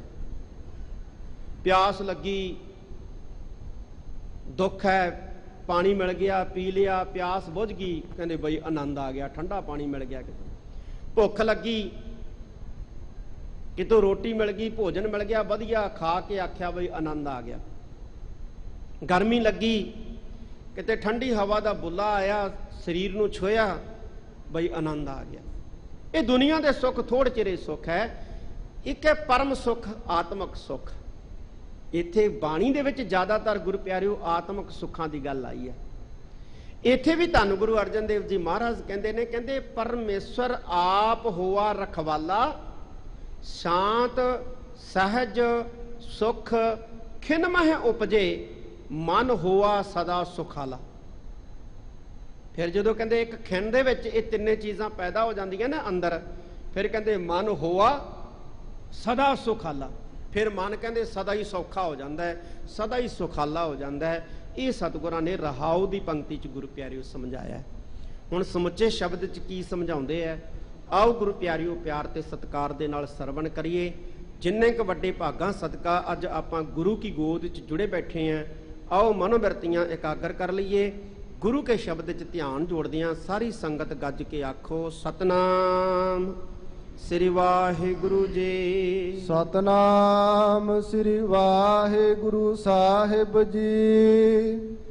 ਸੋਰਠ ਮਹੱਲਾ ਪੰਜਵਾਂ। ਠਾਂਡ ਪਾਈ ਕਰਤਾਰੇ। ਸੋਰਠ ਰਾਗ ਦਾ ਨਾਂ ਹੈ ਗੁਰੂ ਪਿਆਰਿਓ। ਮਹੱਲਾ ਪੰਜਵਾਂ ਧੰਨ ਗੁਰੂ ਅਰਜਨ ਦੇਵ ਜੀ ਮਹਾਰਾਜ ਦਾ ਸ਼ਬਦ ਹੈ। ਧੰਨ ਗੁਰੂ ਅਰਜਨ ਦੇਵ ਜੀ ਮਹਾਰਾਜ ਪਹਿਲੀ ਪੰਕਤੀ 'ਚ ਕੀ ਕਹਿੰਦੇ ਨੇ, ਕਹਿੰਦੇ ਠਾਂਡ ਪਾਈ ਕਰਤਾਰੇ। ਹੁਣ ਕਰਤਾਰੇ, ਕਰਤਾਰੇ ਕਿਹਨੂੰ ਕਿਹਾ ਗੁਰੂ ਪਿਆਰਿਓ? ਕਰਤਾਰ ਨੂੰ। ਤੇ ਕਰਤਾਰ ਕਿਹਨੂੰ ਕਿਹਾ? ਪਰਮੇਸ਼ਵਰ ਨੂੰ। ਹੁਣ ਪਰਮੇਸ਼ਵਰ ਨੂੰ ਕਰਤਾਰ ਕਿਉਂ ਕਹਿੰਦੇ ਨੇ? ਕਿਉਂਕਿ ਉਹ ਸਾਰੇ ਜੱਗ ਦਾ ਕਰਤਾ ਹੈ, ਸਾਰੇ ਜੱਗ ਦਾ ਕਰਤਾ, ਸਿਰਜਣਹਾਰ ਕਹਿ ਲਓ। ਉਹ ਸਾਰੇ ਜੱਗ ਦਾ ਸਿਰਜਣਹਾਰ ਹੈ, ਸਾਰੇ ਜੱਗ ਦਾ ਕਰਤਾ ਹੈ। ਤੇ ਜਿਹੜਾ ਸਾਰੇ ਜੱਗ ਦਾ ਕਰਤਾ ਹੈ ਨਾ ਗੁਰੂ ਪਿਆਰਿਓ, ਉਹਨੂੰ ਕਰਤਾਰ ਕਹਿੰਦੇ। ਧੰਨ ਗੁਰੂ ਨਾਨਕ ਸਾਹਿਬ ਸੱਚੇ ਪਾਤਸ਼ਾਹ ਕੋਲ ਜਦੋਂ ਸੰਗਤ ਆਉਂਦੀ ਨਾ ਗੁਰੂ ਪਿਆਰਿਓ, ਸੇਵਾ ਕਰਦੀ, ਜਿਹਦੇ ਤੇ ਧੰਨ ਗੁਰੂ ਨਾਨਕ ਦੇਵ ਜੀ ਮਹਾਰਾਜ ਬਾਹਲੇ ਖੁਸ਼ ਹੁੰਦੇ ਨਾ। ਕੋਈ ਦੁੱਧ ਮੰਗਦਾ, ਕੋਈ ਪੁੱਤ ਮੰਗਦਾ, ਕੋਈ ਧਨ ਮੰਗਦਾ, ਕੋਈ ਤੰਦਰੁਸਤੀ ਮੰਗਦਾ, ਜਿਹਦੇ ਤੇ ਮਹਾਰਾਜ ਬਾਹਲੇ ਖੁਸ਼ ਹੁੰਦੇ ਨਾ, ਉਹਨੂੰ ਪਤਾ ਕੀ ਅਸੀਸ ਦਿੰਦੇ ਹੁੰਦੇ ਸੀ ਗੁਰੂ ਨਾਨਕ ਸਾਹਿਬ ਮਹਾਰਾਜ? ਜਨਮ ਸਾਖੀਆਂ 'ਚ ਉਲੇਖ ਮਿਲਦਾ ਹੈ। ਉਹਨੂੰ ਕਹਿੰਦੇ ਸੀ, ਜਾ ਪੁਰਖਾ ਤੇਰੇ ਕਰਤਾਰ ਚਿੱਤ ਆਵੇ, ਤੇਰੀ ਚਿੱਤ ਦੇ ਵਿੱਚ ਪਰਮੇਸ਼ਵਰ ਦੀ ਯਾਦ ਆਵੇ। ਤੇ ਜਿਹਦੇ ਚਿੱਤ ਦੇ ਵਿੱਚ ਪਰਮੇਸ਼ਵਰ ਦੀ ਯਾਦ ਆ ਗਈ ਤੇ ਉਹਨੂੰ ਤਾਂ ਫਿਰ ਕਿਸੇ ਚੀਜ਼ ਦਾ ਘਾਟਾ ਹੀ ਨਹੀਂ ਨਾ ਰਹਿੰਦਾ। ਪਰ ਉਹਨੂੰ ਦਿੰਦੇ ਸੀ ਮਹਾਰਾਜ ਇਹ ਅਸੀਸ, ਜਿਹਦੇ ਤੇ ਬਹੁਤ ਖੁਸ਼ ਹੁੰਦੇ ਸੀ। ਤੇ ਖੁਸ਼ ਕਿਹਦੇ ਹੁੰਦੇ ਸੀ? ਜਿਹੜਾ ਭਾਵਨਾ ਰੱਖਦਾ ਸੀ, ਵਿਸ਼ਵਾਸ ਰੱਖਦਾ ਸੀ, ਜਿਹੜਾ ਕਰਤਾਰ ਕਰਤਾਰ ਜਪਦਾ ਸੀ, ਨਿਰੰਕਾਰ ਨਿਰੰਕਾਰ ਜਪਦਾ ਸੀ, ਉਹਨੂੰ ਫਿਰ ਕਹਿੰਦੇ ਸੀ ਪੁਰਖਾ ਤੇਰੇ ਕਰਤਾਰ ਚਿੱਤ ਰਹੇ, ਤੇਰੇ ਕਰਤਾਰ ਚਿੱਤ ਆਵੇ। ਇੱਥੇ ਕਰਤਾਰੇ ਦਾ ਮਤਲਬ ਵੀ ਕਰਤਾਰ ਹੈ। ਕਹਿੰਦੇ ਠਾਂਡ ਪਾਈ ਕਰਤਾਰੇ। ਉਸ ਕਰਤੇ ਪੁਰਖ ਨੇ, ਉਸ ਸ੍ਰਿਸ਼ਟੀ ਦੇ ਸਿਰਜਣਹਾਰ ਨੇ ਠੰਡ ਪਾਤੀ। ਠੰਡ ਪਾਤੀ। ਕਿੱਥੇ ਠੰਡ ਪਾਉਂਦਾ ਗੁਰੂ ਪਿਆਰਿਓ? ਉਹ ਮਨਾਂ 'ਚ ਠੰਡ ਪਾਉਂਦਾ, ਮਨਾਂ 'ਚ ਵੀ ਪਾਉਂਦਾ ਗੁਰੂ ਪਿਆਰਿਓ, ਤਨਾਂ 'ਚ ਵੀ ਪਾਉਂਦਾ ਹੈ। ਇਹ ਨਹੀਂ ਕਿ ਇਕੱਲੇ ਮਨਾਂ 'ਚ ਹੀ ਠੰਡ ਪਾਉਂਦਾ, ਉਹ ਸਭ ਪਾਸੇ ਠੰਡ ਪਾਉਂਦਾ ਹੈ। ਤੇ ਜਦੋਂ ਕਹਿੰਦੇ ਉਸ ਕਰਤਾਰ ਨੇ ਠੰਡ ਪਾਤੀ, ਫਿਰ ਕੀ ਹੋਇਆ? ਤਾਂ ਧੰਨ ਗੁਰੂ ਅਰਜਨ ਦੇਵ ਜੀ ਮਹਾਰਾਜ ਅਗਲੀ ਪੰਕਤੀ 'ਚ ਦੱਸਦੇ ਨੇ, ਤਾਪ ਛੋੜ ਗਿਆ ਪਰਵਾਰੇ। ਤਾਪ ਛੋੜ ਗਿਆ, ਤਾਪ ਛੋੜ ਗਿਆ। ਕਿਹਨੂੰ ਛੱਡ ਗਿਆ? ਪਰਿਵਾਰੇ, ਪਰਿਵਾਰ ਨੂੰ ਤਾਪ ਛੱਡ ਗਿਆ। ਤਾਪ ਕੀ ਹੁੰਦਾ ਗੁਰੂ ਪਿਆਰਿਓ? ਤਾਪ ਕਹਿੰਦੇ ਆ ਬਿਮਾਰੀ ਨੂੰ। ਤਾਪ ਬਿਮਾਰੀ ਨੂੰ ਕਹਿੰਦੇ ਆ ਤਾਪ। ਆਪਾਂ ਕਹਿੰਦੇ ਮਾਲਵੇ 'ਚ ਖਾਸ ਤੌਰ ਤੇ ਸ਼ਬਦ ਇਸਤੇਮਾਲ ਹੁੰਦਾ ਜਦੋਂ ਬੁਖਾਰ ਚੜ ਜੇ, ਕਹਿੰਦੇ ਤਾਪ ਚੜ ਗਿਆ, ਤਾਪ ਉਤਰ ਗਿਆ। ਜਾਂ ਡਾਕਟਰ ਕੋਲੇ ਜਾ ਕੇ ਕਹਿੰਦੇ ਜੀ ਤਾਪ ਰਹਿੰਦਾ ਹੈ, ਤਾਪ ਚੜਿਆ ਰਹਿੰਦਾ ਹੈ। ਤਾਪ ਦਾ ਅਰਥ ਹੁੰਦਾ ਗੁਰੂ ਪਿਆਰਿਓ ਬਿਮਾਰੀ। ਇਹ ਤਿੰਨ ਤਰ੍ਹਾਂ ਦੇ ਤਾਪ ਹੁੰਦੇ ਨੇ। ਤਾਪ ਜਿਹੜੇ ਆ ਨਾ ਉਹ ਤਿੰਨ ਤਰ੍ਹਾਂ ਦੇ ਹੁੰਦੇ ਨੇ। ਇੱਕ ਹੁੰਦੇ ਆ ਗੁਰੂ ਪਿਆਰਿਓ ਸਰੀਰਕ ਰੋਗ। ਤਾਪ ਦਾ ਮਤਲਬ ਰੋਗ ਮੰਨ ਲਓ, ਰੋਗ ਸਮਝ ਲਓ। ਸਰੀਰਕ ਰੋਗ ਕਿਸੇ ਦਾ ਢਿੱਡ ਦੁਖਦਾ ਹੈ, ਕਿਸੇ ਦਾ ਸਿਰ ਦੁਖਦਾ ਹੈ, ਕਿਸੇ ਦੀ ਲੱਤ ਦੁਖਦੀ ਹੈ, ਕਿਸੇ ਦਾ ਗੁਰੂ ਪਿਆਰਿਓ ਕੁਛ ਦੁਖਦਾ ਹੈ, ਕਿਸੇ ਦਾ ਕੁਛ ਦੁਖਦਾ ਹੈ, ਕਿਸੇ ਨੂੰ ਸ਼ੂਗਰ ਹੈ, ਕਿਸੇ ਨੂੰ ਬੀਪੀ ਹੈ। ਇਹ ਹੈ ਸਰੀਰਕ ਤਾਪ। ਇੱਕ ਹੁੰਦੇ ਆ ਗੁਰੂ ਪਿਆਰਿਓ ਮਾਨਸਿਕ ਤਾਪ। ਮਾਨਸਿਕ ਤਾਪ ਕਿਹੜੇ ਹੁੰਦੇ ਆ? ਕੋਈ ਕ੍ਰੋਧ ਦਾ ਮਾਰਿਆ ਹੈ, ਕੋਈ ਈਰਖਾ ਦਾ ਮਾਰਿਆ ਹੈ, ਕਿਸੇ ਨੂੰ ਨਿੰਦਿਆ ਦੀ ਆਦਤ ਹੈ, ਚੁਗਲੀ ਦੀ ਆਦਤ ਹੈ, ਕਿਸੇ ਨੂੰ ਕਾਮ ਗੁਰੂ ਪਿਆਰਿਓ ਚੜਿਆ ਰਹਿੰਦਾ ਹੈ, ਕਿਸੇ ਨੂੰ ਕ੍ਰੋਧ ਚੜਿਆ ਰਹਿੰਦਾ ਹੈ, ਕੋਈ ਲਾਲਚੀ ਹੈ, ਕੋਈ ਹੰਕਾਰੀ ਹੈ। ਇਹ ਮਾਨਸਿਕ ਤਾਪ। ਇੱਕ ਤਾਪ ਹੁੰਦੇ ਗੁਰੂ ਪਿਆਰਿਓ ਆਸ-ਪਾਸ ਦੀਆਂ ਵਿਪਤਾਵਾਂ, ਸਮੱਸਿਆਵਾਂ, ਜਿਵੇਂ ਔਲਾਦ ਨਹੀਂ ਹੈ, ਜਾਂ ਔਲਾਦ ਹੈ ਤੇ ਨਸ਼ਿਆਂ 'ਚ ਪੈ ਗਈ ਹੈ। ਇਹ ਵੀ ਬਿਮਾਰੀ ਹੈ ਨਾ, ਪਰੇਸ਼ਾਨ ਕਰਦੀ ਹੈ। ਖੇਤੀ 'ਚ ਨੁਕਸਾਨ ਹੋ ਗਿਆ, ਦੁਕਾਨ ਨਹੀਂ ਚੱਲਦੀ, ਵਪਾਰ 'ਚ ਘਾਟਾ ਪੈ ਗਿਆ, ਗੁਆਂਢੀ ਨਾਲ ਲੜਾਈ ਹੋ ਗਈ, ਥਾਣੇ ਕਚਹਿਰੀ ਜਾਣਾ ਪਿਆ, ਜ਼ਮੀਨ ਦਾ ਝਗੜਾ ਹੋ ਗਿਆ, ਅਦਾਲਤ 'ਚ ਜਾਣਾ ਪੈ ਗਿਆ, ਵਕੀਲਾਂ ਨੂੰ ਪੈਸੇ ਭਰਨੇ ਪੈ ਗਏ। ਤਾਂ ਇਹ ਤੀਜੇ ਕਿਸਮ ਦੇ ਤਾਪ ਹੁੰਦੇ ਆ। ਤਿੰਨ ਤਾਪ। ਪਰ ਬਾਣੀ ਦੇ ਵਿੱਚ ਗੁਰੂ ਪਿਆਰੇ ਇੱਕ ਸਾਨੂੰ ਬਚਨ ਆਖਿਆ ਸਤਿਗੁਰਾਂ ਨੇ, ਉਹ ਕੀ ਕਹਿੰਦੇ ਨੇ? ਕਹਿੰਦੇ ਤੀਨੇ ਤਾਪ ਨਿਵਾਰਣ ਹਾਰਾ, ਦੁੱਖ ਹੰਤਾ ਸੁਖ ਰਾਸ, ਤਾਕਉ ਬਿਗਨ ਨ ਕਉ ਲਾਗੇ, ਜਾ ਕੀ ਪ੍ਰਭ ਆਗੈ ਅਰਦਾਸ। ਕਹਿੰਦੇ ਜਿਸ ਦੀ ਮਾਲਕ ਦੇ ਅੱਗੇ ਅਰਦਾਸ ਹੋ ਜਾਂਦੀ ਹੈ ਨਾ, ਕਹਿੰਦੇ ਉਹਨੂੰ ਕੋਈ ਵਿਘਨ ਨਹੀਂ ਲੱਗਦਾ। ਕਿਉਂ ਮਹਾਰਾਜ, ਕਿਉਂ ਵਿਘਨ ਨਹੀਂ ਲੱਗਦਾ? ਜਿਹੜਾ ਵਾਹਿਗੁਰੂ ਅੱਗੇ ਅਰਦਾਸ ਕਰਦਾ, ਕਹਿੰਦੇ ਤੀਨੇ ਤਾਪ ਨਿਵਾਰਣ ਹਾਰਾ, ਕਿਉਂਕਿ ਉਹ ਤਿੰਨੇ ਬਿਮਾਰੀਆਂ ਨੂੰ ਦੂਰ ਕਰਨ ਵਾਲਾ ਹੈ, ਤਿੰਨੇ ਤਾਪਾਂ ਨੂੰ ਦੂਰ ਕਰਨ ਵਾਲਾ ਹੈ, ਤਿੰਨੇ ਤਾਪਾਂ ਨੂੰ। ਤੇ ਤਿੰਨ ਤਾਪ ਕਿਹੜੇ ਆ? ਇਹ ਆਪਾਂ ਗੁਰੂ ਪਿਆਰਿਓ ਸੁਣਿਆ। ਇਹਨੂੰ ਵਿਦਵਾਨਾਂ ਨੇ ਨਾਂ ਦਿੱਤੇ ਨੇ ਆਦ, ਵਿਆਦ ਤੇ ਉਪਾਦ। ਵਿਦਵਾਨ ਕਹਿੰਦੇ ਆਦ, ਵਿਆਦ ਤੇ ਉਪਾਦ, ਇਹ ਤਿੰਨ ਤਰ੍ਹਾਂ ਦੇ ਤਾਪ ਹੈ। ਪਰ ਪ੍ਰਮਾਤਮਾ ਤਿੰਨੇ ਤਰ੍ਹਾਂ ਦੇ ਤਾਪ ਦੂਰ ਕਰ ਦਿੰਦਾ ਗੁਰੂ ਪਿਆਰਿਓ। ਇਹ ਨਹੀਂ ਹੈ ਕਿ ਇਕੱਲੇ ਮਾਨਸਿਕ ਤਾਪ ਹੀ ਦੂਰ ਕਰਦਾ ਹੈ, ਸਰੀਰਕ ਵੀ ਦੂਰ ਕਰ ਦਿੰਦਾ ਹੈ, ਔਰ ਜਿਹੜੀਆਂ ਸਮੱਸਿਆਵਾਂ ਹੁੰਦੀਆਂ ਇਹ ਵੀ ਦੂਰ ਕਰ ਦਿੰਦਾ। ਬਸ ਨਿਸ਼ਚਾ ਹੋਣਾ ਚਾਹੀਦਾ, ਵਿਸ਼ਵਾਸ ਹੋਣਾ ਚਾਹੀਦਾ ਗੁਰੂ ਪਿਆਰਿਓ। ਤਾਂ ਧੰਨ ਗੁਰੂ ਅਰਜਨ ਦੇਵ ਜੀ ਮਹਾਰਾਜ ਕਹਿੰਦੇ ਤਾਪ ਛੋੜ ਗਿਆ ਪਰਿਵਾਰੇ, ਪਰਿਵਾਰ ਨੂੰ ਤਾਪ ਛੱਡ ਗਿਆ। ਇੱਕ ਤਾਂ ਗੁਰੂ ਪਿਆਰਿਓ ਇਨਸਾਨ ਦਾ ਪਰਿਵਾਰ ਹੁੰਦਾ, ਪਰਿਵਾਰ ਦੇ ਵਿੱਚ ਮਾਂ ਹੁੰਦੀ ਹੈ, ਬਾਪ ਹੁੰਦਾ ਹੈ, ਪਤਨੀ ਹੁੰਦੀ ਹੈ, ਪਤੀ ਹੁੰਦਾ ਹੈ, ਭਰਾ ਹੁੰਦੇ ਨੇ, ਭੈਣਾਂ ਹੁੰਦੀਆਂ ਨੇ, ਬੇਟੇ ਹੁੰਦੇ ਨੇ, ਬੇਟੀਆਂ ਹੁੰਦੀਆਂ ਨੇ, ਭਤੀਜੇ ਭਤੀਜੀਆਂ, ਭਾਣਜੇ ਭਾਣਜੀਆਂ ਹੁੰਦੀਆਂ ਨੇ। ਇਹ ਪਰਿਵਾਰ ਹੈ। ਇੱਕ ਬੰਦੇ ਦਾ ਹੋਰ ਪਰਿਵਾਰ ਵੀ ਹੈ ਗੁਰੂ ਪਿਆਰਿਓ। ਉਹ ਪਰਿਵਾਰ ਕਿਹੜਾ ਹੈ? ਉਹ ਬੰਦੇ ਦੇ ਅੰਦਰ ਹੁੰਦਾ ਹੈ। ਬੰਦੇ ਦੇ ਅੰਦਰ ਕਿਹੜਾ ਪਰਿਵਾਰ ਹੈ? ਬੰਦੇ ਦੇ ਅੰਦਰ ਗੁਰੂ ਪਿਆਰਿਓ ਜਿਹੜੇ ਬੰਦੇ ਦੇ ਇੰਦਰੇ ਨੇ, ਗਿਆਨ ਇੰਦਰੇ, ਕਰਮ ਇੰਦਰੇ, ਇਹ ਵੀ ਬੰਦੇ ਦਾ ਪਰਿਵਾਰ ਹੈ ਗੁਰੂ ਪਿਆਰਿਓ। ਅੱਖਾਂ, ਨੱਕ, ਜੀਭ, ਤੁਚਾ, ਇਹ ਪਰਿਵਾਰ ਹੈ ਬੰਦੇ ਦਾ। ਤੇ ਜਦੋਂ ਤਾਪ ਚੜ੍ਹਦਾ ਨਾ ਗੁਰੂ ਪਿਆਰਿਓ, ਉਦੋਂ ਇਹ ਇੰਦਰੇ, ਇਹ ਪਰਿਵਾਰ ਵੀ ਰੋਗੀ ਹੋ ਜਾਂਦਾ ਹੈ। ਹੁਣ ਦੇਖੋ ਗੁਰੂ ਪਿਆਰਿਓ, ਜੇ ਪਰਿਵਾਰ ਚੋਂ ਇੱਕ ਬੰਦੇ ਨੂੰ ਮੁਸੀਬਤ ਆ ਜੇ ਤੇ ਸਾਰਾ ਹੀ ਪਰਿਵਾਰ ਦੁਖੀ ਹੁੰਦਾ ਨਾ, ਸਾਰਾ ਹੀ ਪਰਿਵਾਰ ਦੁਖੀ ਹੋ ਜਾਂਦਾ। ਜੇ ਬੰਦਾ ਘਰ ਦਾ ਮੁਖੀ ਕਰਜ਼ੇ 'ਚ ਡੁੱਬਿਆ ਹੈ ਤੇ ਪਰਿਵਾਰ ਦੇ ਜੀਅ ਵੀ ਤਾਂ ਚਿੰਤਾ ਕਰਦੇ ਆ ਨਾ ਗੁਰੂ ਪਿਆਰਿਓ। ਪਤਨੀ ਚਿੰਤਾ ਕਰਦੀ ਹੈ, ਬੇਟੇ ਚਿੰਤਾ ਕਰਦੇ ਨੇ, ਧੀਆਂ ਚਿੰਤਾ ਕਰਦੀਆਂ। ਕੋਈ ਲੜਾਈ ਝਗੜਾ ਹੋ ਗਿਆ ਤਾਂ ਸਾਰੇ ਪਰਿਵਾਰ ਨੂੰ ਵਕਤ ਪੈ ਜਾਂਦਾ।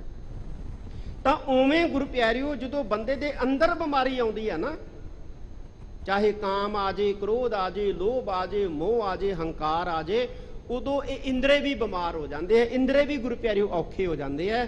ਪਰ ਕਹਿੰਦੇ ਜਦੋਂ ਗੁਰੂ ਪਿਆਰਿਓ ਵਾਹਿਗੁਰੂ ਠੰਡ ਪਾ ਦਿੰਦਾ ਹੈ, ਕਹਿੰਦੇ ਉਹ ਪਰਿਵਾਰ ਨੂੰ ਛੱਡ ਕੇ ਇਹ ਤਾਪ ਨਿਕਲ ਜਾਂਦੇ ਆ। ਤਾਪ ਜਿਹੜਾ ਹੈ ਉਹ ਪਰਿਵਾਰ ਨੂੰ ਛੱਡ ਕੇ ਨਿਕਲ ਜਾਂਦਾ ਹੈ। ਕਹਿੰਦੇ ਤਾਪ ਛੋੜ ਗਿਆ ਪਰਿਵਾਰੇ, ਇਹ ਪਾਤਸ਼ਾਹ ਜੀ ਗੁਰੂ ਪਿਆਰਿਓ ਦੱਸਦੇ ਨੇ। ਗੁਰ ਪੂਰੈ ਹੈ ਰਾਖੀ, ਗੁਰ ਪੂਰੈ ਹੈ ਰਾਖੀ। ਧੰਨ ਗੁਰੂ ਅਰਜਨ ਦੇਵ ਜੀ ਮਹਾਰਾਜ ਕਹਿੰਦੇ ਭਾਈ ਸਾਡੀ ਤਾਂ ਪੂਰੇ ਗੁਰੂ ਨੇ ਰੱਖ ਲਈ, ਪੂਰੇ ਗੁਰੂ ਨੇ ਰੱਖ ਲਈ। ਕੀ ਰੱਖ ਲਈ ਗੁਰੂ ਪਿਆਰਿਓ? ਇੱਜ਼ਤ, ਪੱਤ, ਬਿਮਾਰੀਆਂ ਤੋਂ, ਸਾਰੇ ਕਾਸੇ ਤੋਂ ਕਹਿੰਦੇ ਪੂਰੇ ਗੁਰੂ ਨੇ ਰੱਖ ਲਿਆ। ਇੱਥੇ ਦੇਖੋ ਗੁਰੂ ਦੇ ਨਾਲ ਪੂਰਾ ਸ਼ਬਦ ਲਾਇਆ, ਪੂਰਾ, ਅਧੂਰਾ ਨਹੀਂ ਰੱਖ ਸਕਦਾ ਗੁਰੂ ਪਿਆਰਿਓ। ਅੱਜ ਰੌਲਾ ਜਿਹਾ ਪਾਈ ਜਾਂਦੇ ਆ ਨਾ ਪੰਜਾਬ ਦੇ ਪਿੰਡਾਂ ਕਸਬਿਆਂ ਦੇ ਵਿੱਚ, ਕੋਈ ਦੁੱਖ ਹੈ, ਸਿਰ ਦੁਖਦਾ ਹੈ, ਆ ਜਾਓ ਸਾਡੇ ਕੋਲੇ ਮੰਤਰ ਦਿਆਂਗੇ, ਤੁਹਾਡਾ ਸਿਰ ਹਟ ਜਾਊਗਾ। ਤੁਹਾਨੂੰ ਕੈਂਸਰ ਦੀ ਬਿਮਾਰੀ ਹੈ, ਆ ਜਾਓ ਸਾਡੇ ਕੋਲੇ, ਤੁਹਾਨੂੰ ਮੰਤਰ ਦਿਆਂਗੇ, ਤੁਹਾਡਾ ਕੈਂਸਰ ਦੂਰ ਹੋ ਜਾਊਗਾ। ਇੱਕ ਗੱਲ ਗੁਰੂ ਪਿਆਰਿਓ ਚੇਤੇ ਰੱਖਣੀ ਹੈ, ਇਹ ਨਹੀਂ ਕਿ ਦੂਰ ਨਹੀਂ ਹੁੰਦੇ, ਹੁੰਦੇ ਆ ਦੂਰ, ਪਰ ਕੋਈ ਨਕਲੀ ਪਖੰਡੀ ਹਾਰੀ ਸਾਰੀ ਦੂਰ ਨਹੀਂ ਕਰਦਾ ਗੁਰੂ ਪਿਆਰਿਓ। ਪੂਰਾ ਗੁਰੂ ਦੂਰ ਕਰਨ ਦੀ ਸਮਰੱਥਾ ਰੱਖਦਾ। ਪੂਰਾ ਗੁਰੂ, ਉਹ ਪੂਰਾ ਗੁਰੂ ਜਿਹੜਾ ਅਕਾਲ ਪੁਰਖ ਦਾ ਰੂਪ ਹੈ, ਅਕਾਲ ਪੁਰਖ ਦਾ ਰੂਪ। ਤੇ ਅੱਜ ਦੇ ਸਮੇਂ ਦੇ ਵਿੱਚ, ਅੱਜ ਦੇ ਦੌਰ ਦੇ ਵਿੱਚ ਪੂਰਾ ਗੁਰੂ ਜੇ ਕੋਈ ਹੈ ਗੁਰੂ ਪਿਆਰਿਓ, ਤੇ ਕੇਵਲ ਤੇ ਕੇਵਲ, ਕੇਵਲ ਤੇ ਕੇਵਲ ਬਾਣੀ ਹੈ। ਬਾਣੀ, ਸ਼ਬਦ, ਹੋਰ ਨਹੀਂ ਕੋਈ ਗੁਰੂ ਪਿਆਰਿਓ। ਇਸ ਕਰਕੇ ਕਈ ਗੈਰ ਸਿੱਖ ਵੀ ਕਹਿੰਦੇ ਕਿ ਜੇ ਦੁਨੀਆ ਦੇ ਵਿੱਚ ਅਮਨ ਚੈਨ ਕੋਈ ਫਲਸਫਾ, ਕੋਈ ਵਿਚਾਰਧਾਰਾ ਵਰਤਾ ਸਕਦੀ ਹੈ ਤੇ ਉਹ ਕੇਵਲ ਤੇ ਕੇਵਲ, ਕੇਵਲ ਤੇ ਕੇਵਲ ਗੁਰੂ ਨਾਨਕ ਸਾਹਿਬ ਦੀ ਵਿਚਾਰਧਾਰਾ ਹੈ, ਜਿਹੜੀ ਸ੍ਰੀ ਗੁਰੂ ਗ੍ਰੰਥ ਸਾਹਿਬ ਸੱਚੇ ਪਾਤਸ਼ਾਹ ਦੇ ਵਿੱਚ ਸਮੋਈ ਹੋਈ ਹੈ।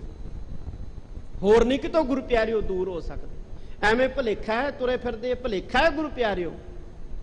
ਧੰਨ ਗੁਰੂ ਅਰਜਨ ਦੇਵ ਜੀ ਮਹਾਰਾਜ ਕਹਿੰਦੇ ਗੁਰ ਪੂਰਾ ਹੈ ਰਾਖੀ, ਪੂਰੇ ਗੁਰੂ ਨੇ ਰੱਖੀ ਹੈ। ਕਹਿੰਦੇ ਜਦੋਂ ਵੀ ਕਿਸੇ ਦੀ ਰੱਖੀ ਹੈ ਪੂਰਾ ਗੁਰੂ ਹੀ ਰੱਖਦਾ ਹੈ ਗੁਰੂ ਪਿਆਰਿਓ, ਅਧੂਰਾ ਕੱਚਾ ਪਿੱਲਾ ਨਹੀਂ ਰੱਖਦਾ ਹੈ। ਕੱਚਾ ਪਿੱਲਾ, ਕੱਚੇ ਪਿੱਲਿਆਂ ਦੀ ਤਾਂ ਆਪਦੀ ਨਹੀਂ ਰਹਿੰਦੀ ਗੁਰੂ ਪਿਆਰਿਓ, ਉਹ ਹੋਰ ਕਿਸੇ ਦੀ ਕੀ ਰੱਖੋ, ਹੋਰ ਕਿਸੇ ਦੀ ਕੀ ਰੱਖੋ। ਹੁਣ ਦੇਖੋ ਗੁਰੂ ਪਿਆਰਿਓ, ਬੰਦਾ ਜਿਹੜਾ ਹੈ ਨਾ, ਬੰਦਾ ਦਰਿਆ 'ਚ ਡੁੱਬਦਾ ਹੋਵੇ, ਜੇ ਤਾਰੂ ਹੋਵੇ ਉਹ ਆਪ ਤਰ ਸਕਦਾ, ਆਪ ਤਰ ਸਕਦਾ ਗੁਰੂ ਪਿਆਰਿਓ, ਦਰਿਆ ਪਾਰ ਕਰ ਸਕਦਾ। ਤੇ ਜੇ ਉਹ ਦਰਿਆ ਦੇ ਕੰਢੇ ਤੇ ਤਰ ਕੇ ਨਾ, ਤੇ ਉੱਥੇ ਗਾਂਹ ਜਾ ਕੇ ਹਿੱਕ ਠੋਕ ਕੇ ਦਾਵਾ ਕਰੇ ਕਿ ਮੈਂ 10 ਬੰਦੇ ਮੈਨੂੰ ਫੜ ਲੈਣ, ਮੈਂ 10 ਨੂੰ ਤਾਰ ਲੂੰਗਾ, ਨਹੀਂ ਤਾਰ ਸਕਦਾ। ਉਹ ਡੁੱਬ ਜੂ, 10 ਵੀ ਡੁੱਬੂਗਾ, ਆਪ ਵੀ ਡੁੱਬੂਗਾ, ਕਿਉਂਕਿ ਉਹਦੇ 'ਚ ਸਮਰੱਥਾ ਤਾਂ ਹੈਗੀ ਹੈ, ਪਰ ਕੱਲੀ ਆਪ ਤਰਨ ਦੀ ਸਮਰੱਥਾ ਹੈ, ਕਿਸੇ ਨੂੰ ਹੋਰ ਤਾਰਨ ਦੀ ਸਮਰੱਥਾ ਨਹੀਂ ਹੈ। ਜੇ ਉਹ ਆਖੇ ਨਾ 10 ਬੰਦਿਆਂ ਨੂੰ ਮੇਰੀਆਂ ਬਾਹਾਂ ਫੜ ਲਓ, ਮੇਰੀਆਂ ਲੱਤਾਂ ਫੜ ਲਓ, ਮੈਂ ਤਰਨਾ ਜਾਣਦਾ, ਮੈਂ ਦਰਿਆ 'ਚ ਉਤਰਦਾ ਤੇ ਮੈਂ ਤੁਹਾਨੂੰ ਵੀ ਦਰਿਆ ਦੇ ਪਾਰਲੇ ਪਾਸੇ ਲੈ ਜਾਊਂਗਾ, ਨਹੀਂ ਲਿਜਾ ਸਕਦਾ ਗੁਰੂ ਪਿਆਰਿਓ।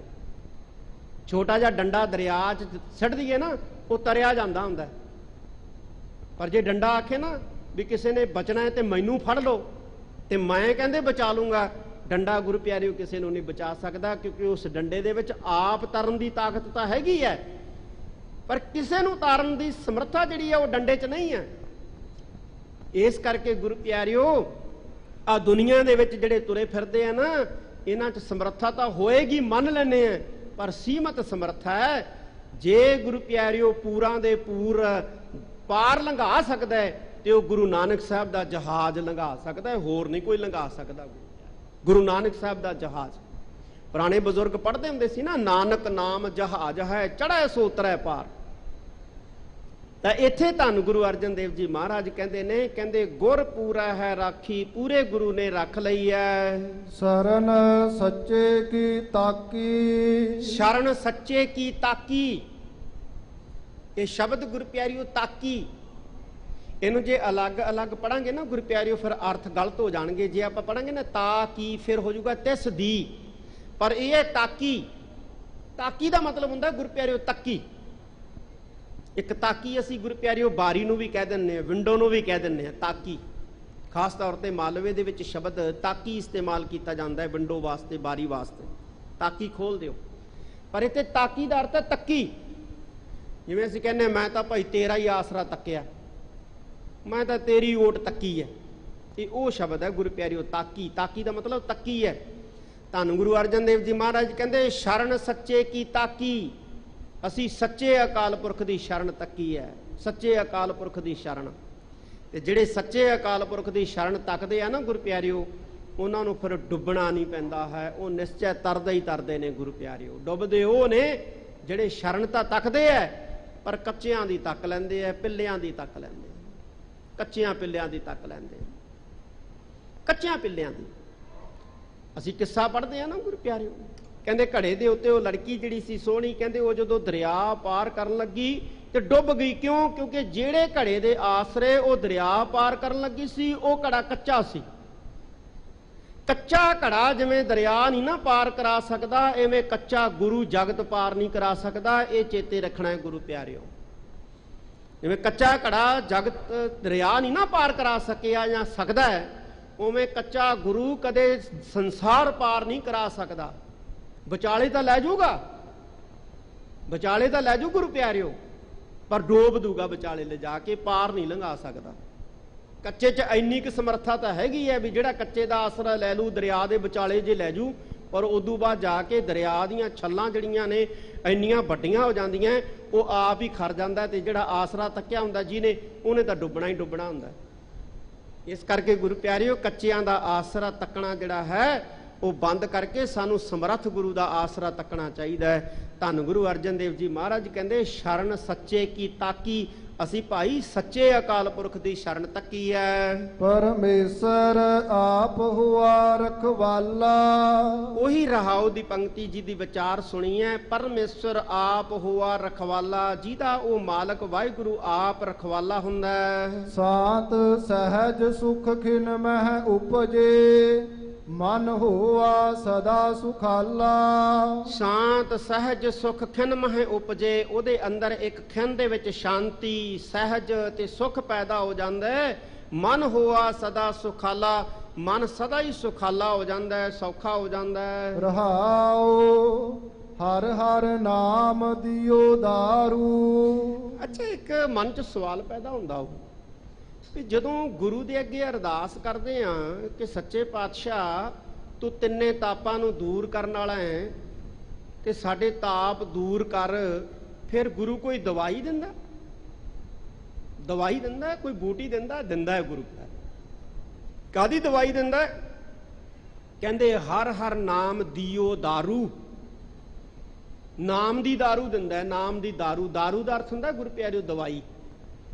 ਕਹਿੰਦੇ ਨਾਮ ਦੀ ਦਾਰੂ ਦਿੰਦਾ ਗੁਰੂ। ਤੇ ਜਿਵੇਂ ਵੈਦ ਹੁੰਦਾ ਨਾ, ਵੈਦ ਗੁਰੂ ਪਿਆਰਿਓ, ਜਦੋਂ ਉਹਦੇ ਕੋਲੇ ਡਾਕਟਰ ਕੋਲੇ ਜਦੋਂ ਕੋਈ ਬਿਮਾਰ ਜਾਂਦਾ ਹੈ ਤੇ ਡਾਕਟਰ ਦੋ ਚੀਜ਼ਾਂ ਕਰਦਾ ਹੈ ਗੁਰੂ ਪਿਆਰਿਓ। ਇੱਕ ਤਾਂ ਉਹ ਦਾਰੂ ਦਿੰਦਾ ਹੈ, ਦਵਾਈ ਦਿੰਦਾ ਹੈ, ਦੂਜਾ ਉਹ ਪਰਹੇਜ ਦੱਸਦਾ। ਦੋਵੇਂ ਚੀਜ਼ਾਂ। ਜੇ ਬੰਦਾ ਦਵਾਈ ਖਾਈ ਜਾਵੇ, ਪਰਹੇਜ ਨਾ ਰੱਖੇ ਗੁਰੂ ਪਿਆਰਿਓ, ਤਾਂ ਵੀ ਠੀਕ ਨਹੀਂ ਹੁੰਦਾ। ਕਈ ਵਾਰੀ ਅਸੀਂ ਦਵਾਈ ਲੈ ਲੈਂਦੇ ਹਾਂ, ਪਰਹੇਜ ਕਰਦੇ ਨਹੀਂ, ਫਿਰ ਠੀਕ ਨਹੀਂ ਹੁੰਦੇ ਗੁਰੂ ਪਿਆਰਿਓ। ਤੇ ਦੋਸ਼ ਅਸੀਂ ਡਾਕਟਰ ਨੂੰ ਦੇਈ ਜਾਂਦੇ ਹਾਂ ਵੀ ਡਾਕਟਰ ਚੰਗਾ ਨਹੀਂ ਸੀ, ਉਹਨੇ ਦਵਾਈ ਨਹੀਂ ਚੰਗੀ ਦਿੱਤੀ, ਮੇਰਾ ਫਰਕ ਨਹੀਂ ਪਿਆ। ਇਹ ਨਹੀਂ ਦੱਸਦਾ ਵੀ ਮੈਂ ਪਰਹੇਜ ਤਾਂ ਰੱਖਿਆ ਹੀ ਨਹੀਂ, ਮੈਂ ਪਰਹੇਜ ਤਾਂ ਰੱਖਿਆ ਹੀ ਨਹੀਂ। ਬਾਣੀ ਪੜ੍ਹਨੀ ਹੈ, ਨਾਮ ਜਪਣਾ, ਨਾਲ ਨਾਲ ਪਰਹੇਜ ਵੀ ਕਰਨਾ ਗੁਰੂ ਪਿਆਰਿਓ। ਇਹ ਨਹੀਂ ਹੈ ਕਿ ਬਾਣੀ ਪੜ੍ਹ ਲਈ, ਨਾਮ ਵੀ ਜਪ ਲਿਆ, ਤੇ ਜਦੋਂ ਗੁਰੂ ਪਿਆਰਿਓ ਮਾੜਾ ਜਿਹਾ ਕੋਈ ਹੋਇਆ ਤੇ ਗਲ ਪੈ ਗਿਆ, ਕਿਸੇ ਦੇ ਕ੍ਰੋਧ ਆ ਗਿਆ ਤੇ ਗਲ ਫੜ ਲਿਆ, ਤੂੰ ਮੈਨੂੰ ਆਹ ਗੱਲ ਕਿਵੇਂ ਕਹਿਤੀ ਓਏ। ਇਹ ਨਹੀਂ ਗੁਰੂ ਪਿਆਰਿਓ। ਨਾਲ ਪਰਹੇਜ ਵੀ ਰੱਖਣਾ, ਠੰਡਾ ਰਹਿਣਾ।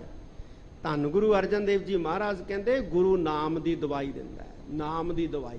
ਇੱਕ ਗੱਲ ਗੁਰੂ ਪਿਆਰਿਓ ਹੋਰ, ਕ੍ਰੋਧ ਹੋਰ ਚੀਜ਼ ਹੈ, ਵੀਰ ਰਸ ਹੋਰ ਚੀਜ਼ ਹੈ। ਵੀਰ ਰਸ ਜਿਹੜਾ ਉਹ ਗੁਣ ਹੈ, ਤੇ ਕ੍ਰੋਧ ਜਿਹੜਾ ਇਹ ਬਿਮਾਰੀ ਹੈ। ਸਿੱਖ ਨੇ ਵੀਰ ਰਸ ਤਾਂ ਧਾਰਨਾ ਹੈ, ਪਰ ਕ੍ਰੋਧ ਨਹੀਂ ਕਰਨਾ ਹੈ।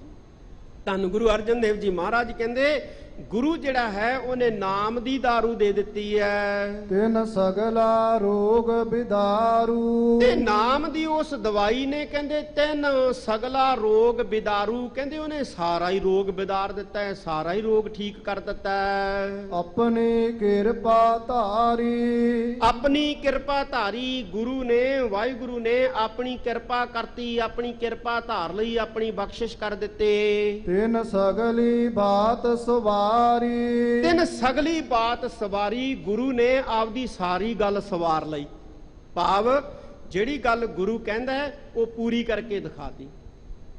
ਗੁਰੂ ਜਿਹੜੀ ਗੱਲ ਕਹਿੰਦਾ ਉਹ ਪੂਰੀ ਕਰਕੇ ਦਿਖਾਤੀ।